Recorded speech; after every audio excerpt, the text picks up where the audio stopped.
Good day and thank you so much for joining us again on High Woman from New Frontiers Television. Of course, High Woman, that's a program where we'll bring up women-related issues for discussion, so for us to have more knowledge and to also open our eyes to some of the things women are going through in the society. That's why we bring up this show to discuss issues affecting women, and this is exactly what we are going to do on the show today. So in case it is your first time of tuning in, I want to say you are welcome to I Woman on New Frontiers Television. My name is Temitope Oladipo and I'm your host on the show. Today on the show we want to celebrate courage, we want to celebrate strength, and we also want to celebrate people who have gone through a lot when it comes to this issue of breast cancer. You know, we've been talking about it for some time now on different programs on our station. So it's another time for us to celebrate their courage, to celebrate their strength, and this incredible journey of breast cancer as survivors. So honoring these warriors who have faced this challenge with grace and determination. So joining us today as we inspire stories and offer support and shine a light on the amazing advancements in breast cancer awareness, I have with me Miss Iwalade Orimi Adetuji. She is a breast cancer awareness advocate, and of course she runs an awareness group on social media platform called The Breast and Beyond. I am pleased to have this amazing guest with me on the show today. Ms. Iwalade Orimi is an advocate and also a breast cancer survivor. So she's here to tell us her story. So as we look at the topic, life after breast cancer, I'm so pleased to have you join me on the program today. Thank you very much. So glad to be here. Thank you so much. So well, before we talk about various things, we off the record the other time we were talking about one of your biggest, it's going to be a big one actually, that is coming up in Ibadan very soon. I'd like us first to talk about it. Yeah, it's a free breast screening, mass breast screening for as many women as can be present there. Okay. It's November 9th, and we're going to be having free breast screening and maybe some other things too, free hepatitis B test, HIV, all those ones, but it's majorly a free breast screening. Okay. For as many women as that will be coming, can and show. It's free of charge. It's free of charge. Okay. And perchance, if maybe something is discovered, there are two hospitals that are willing to give discount on the treatment. Wow. If perchance we find a woman with lump or anything concerning breast cancer. And it's happening in the city of Ibadan come November. Yes. Okay, so for people that are watching us that will be in Ibadan around that time, November, please do well with the opportunity by going to BCOS compound. Yes. On November 9th for you to get screened. Cervical cancer screening, breast cancer screening, hepatitis B and all. So just make sure that you are there to be a beneficiary of this initiative. So let's kickstart with our program today as we are looking at life after breast cancer. I'm sure my viewers want to hear from you, particularly how the journey was for you. How did you feel when you were diagnosed? When I was diagnosed, I wouldn't lie, the first thing that came to my mind was nothing. I was numb. I didn't know that. I used to say, if the knowledge I have now about breast cancer, maybe if I had it there, maybe I would have been extremely scared. But at first, I wasn't scared. I didn't really understand the full gravity. You know, we hear breast cancer on TV, in movies. It's not something you see every day like now. So I didn't feel anything. And maybe a week or two later, yes, that was when I started like, okay, at least at the meantime I was going to die. At least they told me if I took the surgery, took the treatment, I'll be fine. That was what was in my mind, majorly.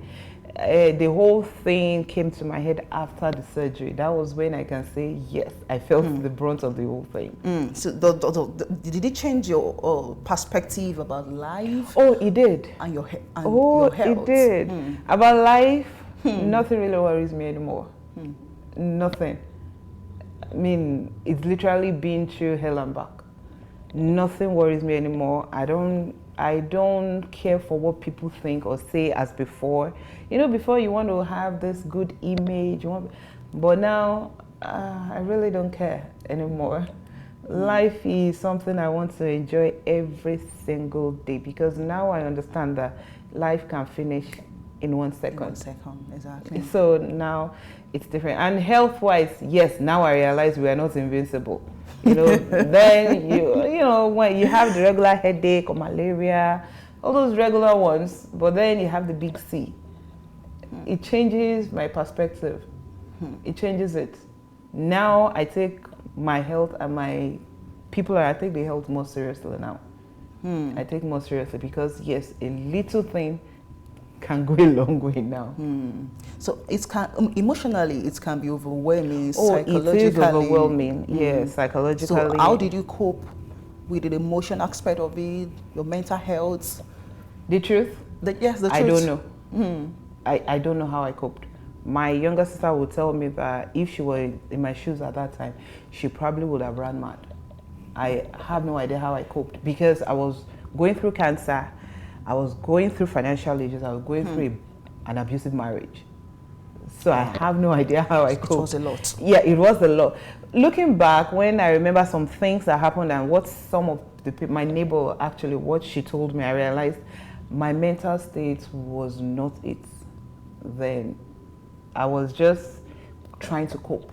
I was coping with 2 little children, a bad marriage, cancer, chemotherapy, all the treatments, and still trying to survive the whole thing. So yes, once in a while I snap, just want to be alone. Then yes, I was a little bit in depression, but then depression to me then was something I read in books. Now I know, oh, that was depression. I actually didn't know at that time because I just wanted to wake up every day, sort myself, sort my children, get through the day, and that's it. But yes, it can be overwhelming in every aspect. So how about families, community support? Were there any unexpected positives from those sides? When it comes to friends, I lost a lot of my friends. And then I gained new ones. And then I met ones that we were just regular, good morning, good afternoon friends that now became my support. Then, I mean, before cancer, then, my neighbors then, next door neighbor, they were the ones that kept to themselves. But I just had to tell them because I knew it was just going to be me. And they became family afterwards. When my church was supportive, yes, my pastor's wife was there the day I was going for surgery. She was there. I woke up to see my, the pastor for my branch. I woke up to see him after anesthesia. And family, family was there. Let me leave it at that. Okay. Family was there. I will not pry into that. But my younger sister, every time I talk about this, yes, my younger sister, she was my best support then. She didn't live in Ibadan. She doesn't till now, but she was my support. Everyday calls, every day. The minute she doesn't get through on the phone, she's calling everybody around me. Where is she? How is she? Because she understood what was going on in my head. She understood the gravity of what was going on. She was my biggest support and my best friend. He also, funny as he also is not in Nigeria. They both were not. But if I'm being honest, they were on ground more than a lot of people that were physically around me.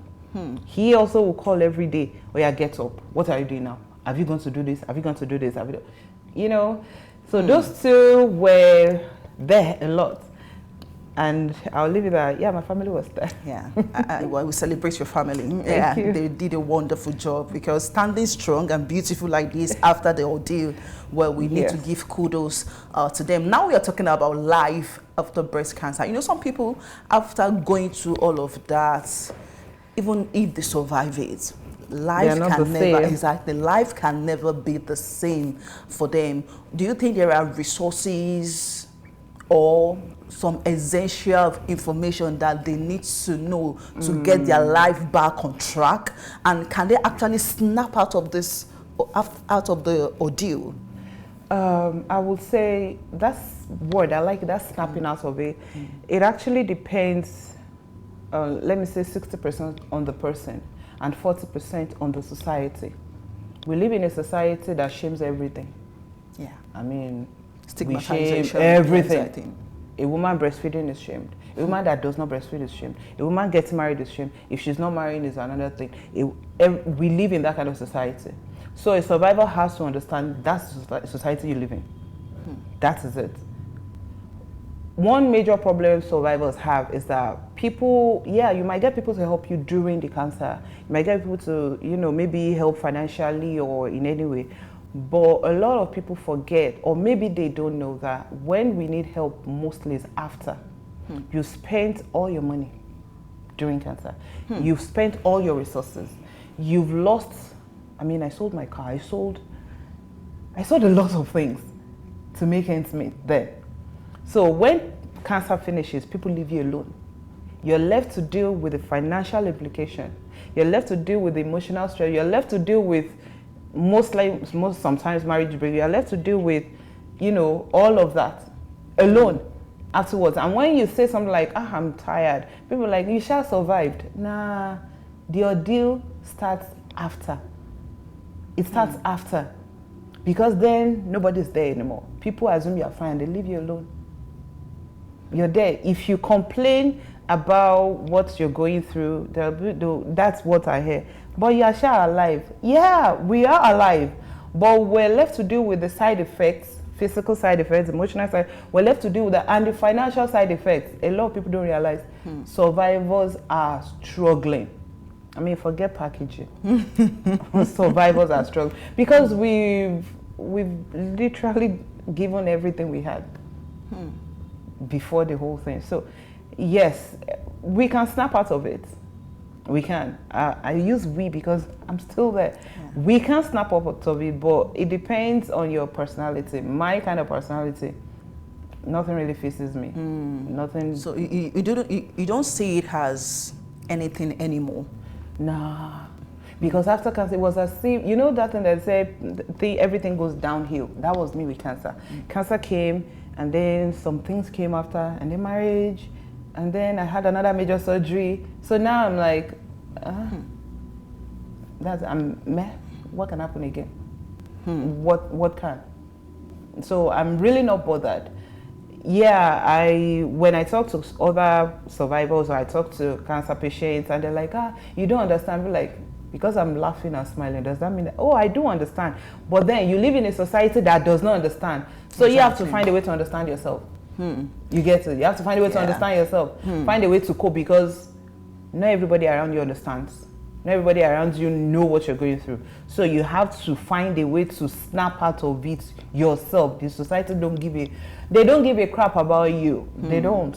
Very few people understand that emotional turmoil survivors are going through. When for cancer patients, the major thing in your head is getting through the surgery, getting through the treatment. For survivors, you've gotten through all of it. Now you have to deal with the after effects. Some of this breast cancer awareness campaign have not majorly focused on what life should be after. So what more do you think we can do with the awareness, particularly after the ordeal? Yes. When you introduced me, you said I was an awareness advocate. My awareness is in two ways, both for the patient and for the survivors. Now, generally, most awareness, maybe companies or groups, they focus on the patient more. They focus on the patient more, on the treatment, which is really good. But then, after then, an average survivor kind of feels abandoned. We feel abandoned because once you finish your treatment, what you live on is maybe the emotional support you had before. You remember that. And then maybe the finance you had before. You manage on that. There's no awareness for the survivor. There's no provision to help survivors, whether it's financial help or medical help. Because during the treatment, you go to the hospital, every 1 day, every 2 days, you have this. But after, you still have to keep going. You still have drugs to take. You still have checkups to do. You still have a lot of things to do. But then, everyone leaves you alone. So I think awareness should be on the fact that after cancer doesn't mean everything has ended. It means another phase of life I've started. Another phase has started. And not everybody, forget, we can't cope with it on our own. Yeah, we have a lot of women that are strong and all of that, but a lot of women are just forced to be strong. They're not strong, so they kind of break on the long run because they are not supposed to be that strong. They're just being forced to be. Okay. Does a campaign entails telling them what meal they can eat per time? Because that's another thing entirely. Yes. Because I've a heard lot of women don't even know. exactly. Because I've heard medical practitioners saying that even your eating habits cannot be the same even after that. Yes. So what meal do they incorporate into their diet and all of that? I would go by what my doctor usually tells me. Unless the doctor tells you don't eat this. Unless. Basically for a survivor, unless the doctor gives you a particular meal to stop. And a good doctor will give you an alternative. You know how they say don't take sugar, take honey kind of thing. Yeah. They will not tell you to stop one completely unless it's really, really detrimental to your health. Because that's why the English call it balanced diet. You need a little of everything. So for me, what I believe, which is what I tell survivors that I'm talking to, is this. Eat well. Eat very well, but you have to, if you are smoking before, stop it. It may trigger some things. If you are the alcohol type before, no, cancer and alcohol are not friends. Don't do that. And then, cancer patient, cancer survivor, they tell us not to take folic acid, or is it fastolate? Okay. Yeah, fastolate. Don't. So when you're taking medication, you have to check, the composition and everything.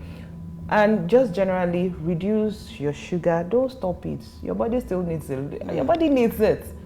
If there's no sugar, your brain can go dead. You still need it. Reduce it.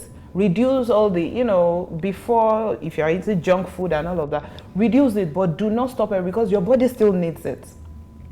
So just reduce junk food, reduce if you eat a lot too much. Your body doesn't need, cancer made me realize your body can survive on a little. So eat extremely well, be healthy, exercise when you can. I'm lazy when it comes to exercise, but I still tell people, exercise when you can. Take fruits, veggies, and all of that. And just basically be happy. That one is very important. Happy. Be happy. That's emotions key. can affect the cells in the body. Wow. Be happy. Be very, very, very happy. It's written all over you. It's just one life we have. Exactly. One life. Exactly. I was sharing an experience with her, one of our guests on the show one day, that I know it's hereditary. According to the medical personnel, most times it is. It's hereditary. And a pastor was sharing an experience that in a family, the mother had it. It claimed her lives. So it claimed her life. So she had 4 daughters. So the 3 elder sisters also had it. So the last one was now thinking that, for me to have it, let me just get the breast cut off. That's which very she smart. did. Very, very smart. So the question I want to ask is this: something that is intentional, not that she hasn't gotten it. It's very smart of her. It's very smart because she's trying to avoid something that is most likely, in her case, inevitable. So it's safer for her. She's going to cut it off in the end too. So safer for her. Okay. No. So as for women, I'm sure there are resources that they can also check online and all of that. So, but for women, how a survivor, after all of that, everybody still want to look bobby, want to increase our bust size, we still want to maintain that shape. So, how did you find all of that, and how were you able to cope? When I finished the surgery and everything, I've always been the kind of person that I didn't care about how I looked. I feel I look good. I feel I look okay. So I'm okay with that. I'm okay. When the cancer came, that was when I realized that, okay, my body is actually something special. I started understanding, so like I realized that towels, when women tie towels, it's our breasts that hold the towel up. Exactly. I did not know before that. Because then when I use towel, it keeps dropping. I'm like, why does it keep? I'm like, oh my God. So it's breast that hold the towel. Now I understand men that can actually tie towel here or tie wrapper. Really, I didn't understand. So then I had to figure out how to fashion something in the empty cup, or so that it still looks like I have the breast there.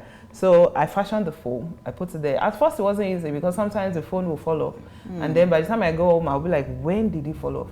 I didn't even know when it fell off, especially when I take bikes then. Then I figured out how to put the permanent one there, which is still not the best, but it's still manageable now. There's prosthetic breast you can put there that feels like the real one, that looks like the real one, so the touch and everything, but then it's a bit expensive. It's a bit expensive. It's part of the things that my foundation does. We help women to get it. It's a bit on the high side, actually. A woman that is trying to cope with the financial stress of cancer, now telling how to get something. So sometimes they just put foam and all of that. It's not easy enjoying your body afterwards. Your body doesn't feel like yours for a while, but you just have to cope. You just have to accept that, well, that's the new norm now. It's a new norm. That's the new norm. I'm sure you can still remember how we exchange contact, how we got to know each other. So I have a survivor too. Yes. And she was sharing her experience with me. It's quite very recent. I think that should be 2 weeks ago. And she was saying that she works in Oyo Town, that anytime she travels, by the time she comes back, she experiences all these pains around her body. And I was like, woman, can you please get a transfer and work in Ibadan? Because we don't pray for relapse. Because yes, but it's still a fear for every survivor. Still a fear. At the back of your mind is there that what if? What if? But what she was, I don't know whether you can just share more, talk about it, but I believe some other people will also learn from it. So she was now saying that even her sexual life has not been the same. Okay. And the man is not even taking it lightly, though sometimes she will be like, okay, she has not gotten herself back into that life as we speak. In that respect, I will say that it's two ways. I'll be factual. The problem why 98, let me say, the women that have such issues that I've met, the problem is not their body. It is not the cancer that happened. It is 100% their minds, which is felt by the society we grew up in. In this our society, a woman is judged by her body, by her looks. That is natural. That's how we're judged. When you don't marry, first they're like, look at it, maybe it's because of the way she dresses. When maybe there's a problem in marriage, maybe she's dressing too much. Our looks is one of the things that affects women in this part of the country. That's one. Secondly, a woman, when we're growing up, your breast is one of the things that, if you are the first one that started using bra, you're the big girl. Point of attraction. As in, and if you're not the one that inherited big boobs from your mom, oh my God, you find a way to use all those padded breasts. So the thing is almost to your chin, so everybody knows. Our breast is one of the things that makes us feel pretty as women. That is one thing. For most women in this part of the country, when they lose that part of the body, they can't comprehend that it's just a part of your body that you lost. You didn't lose you. You didn't lose you. They've accepted that narrative that you are less than yourself because you had cancer. There's this myth myth that you caused it. Yeah, that myth that maybe it's a sin, is an attack, all those things. Spiritual attack. A lot of women accept that thing. That is just by the time the cancer is done, what is still telling you, see what you did to yourself. Maybe if you had prayed more, you won't have. Maybe so. Unconsciously, their mind is there. Unconsciously, their mind is there. That's one part. They feel less of themselves. They see the scar all the time. They see the empty bra cup all the time. They see all those things all the time.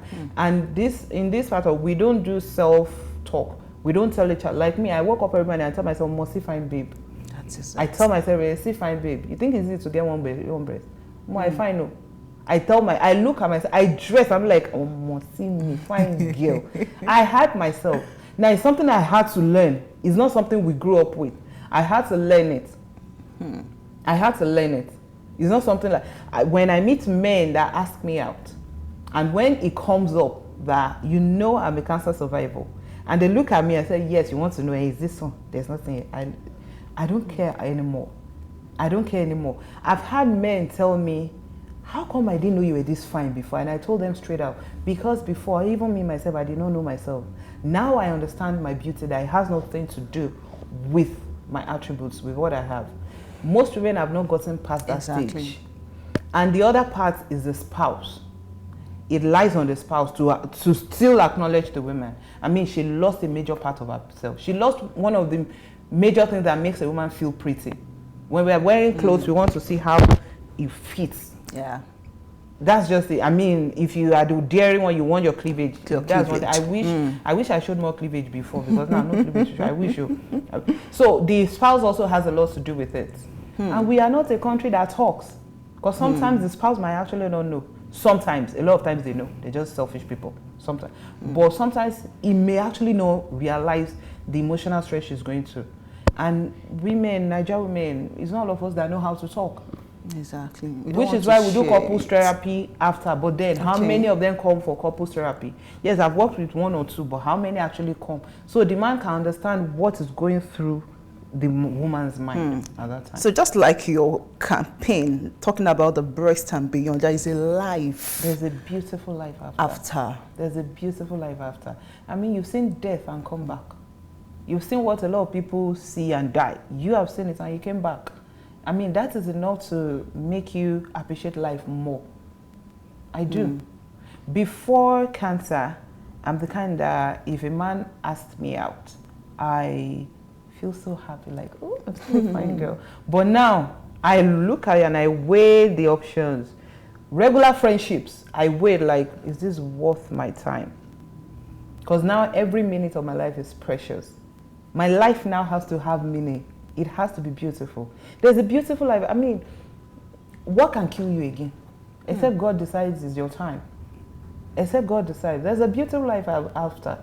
And one major beauty about life after is that you can proudly help other women. You can proudly tell them that I came, I saw, I seriously conquered. A lot of women, they came, they saw it, they didn't conquer it. But you did. So you can make it, no, you don't have to be an advocate like me, but you can make it a point of duty to proudly, I proudly tell everybody I go. It's like, you know, when I say my name is Miss, that's what follows immediately. I say it immediately, I'm a cancer survivor. There's a beautiful life afterwards. It's not an easy life.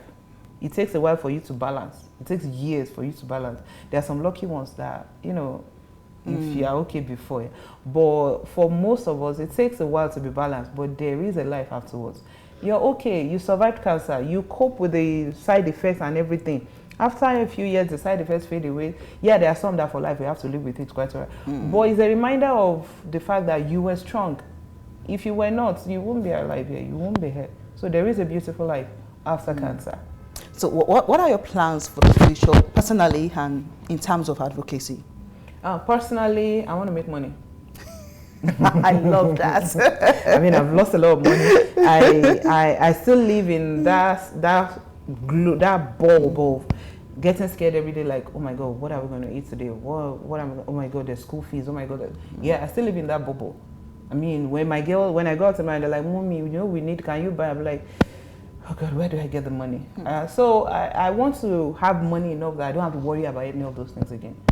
I mean, I look at my body, I'm like, oh, more. You need dress now. You need clothes. I want to get to that stage. I need money. I want to get to my account that no matter how much I spend, I don't see the, I don't see the balance. You know, there's some people that they don't even know their account balance. Yes, they just spend. I want that kind of money. Secondly, I want my business. I have a tea business. There's some herbs and spices I took during, and I realized, oh my God, this thing kind of help. So, you know, I'm a mini herbalist. I'm a mini herbalist. I research, I ask questions, I research, I do tests, So yeah, I want my tea business to be global. It's a beautiful tea business. I want it to be global. And yes, for the advocacy. Did it help your healing process? Oh, it did help the healing process. It did a lot. It doesn't cure cancer. If they tell you a tea cure cancer, and I like it doesn't cure it.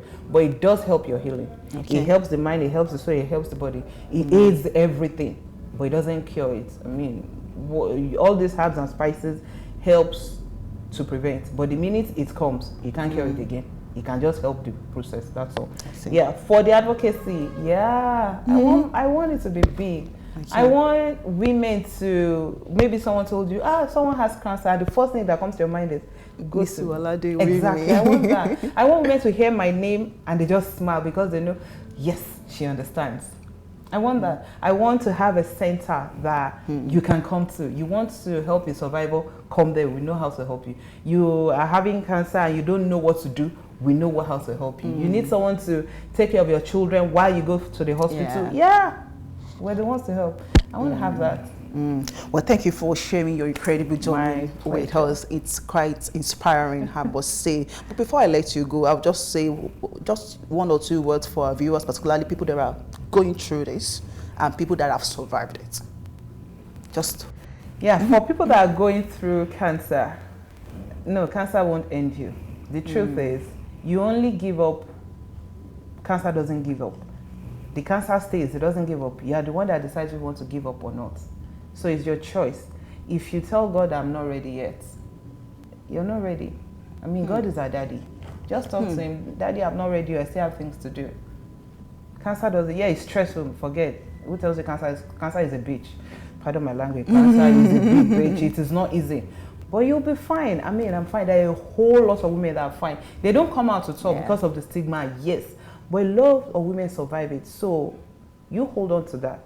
That for they to survive, for me to survive, you will be fine. And you'll be fine afterwards. And if you need someone to talk to, anytime, I mean anytime. Oh my, Iwalade is always no problem. And for survivors, yes, I understand that society is not smiling at us. It can be difficult when you need to buy a drug and you don't have the money, or when you need to go to the hospital for a checkup and you can't check up, and that fear is always there that, what if I don't do the checkup and the thing comes back? Yeah, you will think of that. But I notice your hair grows faster. And my hair is so soft and curly and, oh my God, I'm a fine babe now. Before I was not, but now, if you see my skin, see fine babe. Now, it's not easy. It's total package. Like, cancer just decided, you shall go and be fine. I'm going away. It's a bastard. As in, so for survivors, you see as I'm glowing. Exactly. Please. We've gone, we've survived it. We will be fine. Exactly. Yeah, some days are tough. Some days are tough, you still cry and everything. We will be fine. I mean, if you hear the things that happened to me, horrible things after cancer, we'll be fine. Yeah, we'll be fine. Yeah, thank you so much, Ms. Iwalade for this wonderful time on the show today. And to our viewers, please don't underestimate support and early detection, because it is very, very key. And for people who are in this ordeal, you are not alone. You know, the interesting part is anytime I watch a movie and they're talking about breast cancer, I will see the cast and every other person encouraging the patient, like, you can do this, you are a fighter, you can fight it. But now I think I know better why those words always come to every breast cancer patient. So you are not alone. But early detection, just like many medical personnel have said, early detection is key. So we cannot underestimate that. I want to say a very big thank you to Ms. Iwalade again. And don't forget, if you're in Ibadan, come November 14, please. 9. Oh, sorry, pardon me. November 9. Please be, if you are in Ibadan or you can get yourself to Ibadan, please. Ms. Iwalade Orimi and her campaign team, let me put it that way, we'll be organizing a free screening and possibly a subsidized treatment for people, women particularly, for breast cancer screening, cervical cancer screening, hepatitis B and whole. Please, November 9 at BCO Eziliakede in Bashoru here in the city of Ibadan. That is where the screening is going to take place. Thank you so much for joining us on this episode of Hi Woman this week. I'll see you again next week by God's grace. And to my guests, you are amazing. You look beautiful. Thank you. Thank you, my viewers. It's goodbye for now.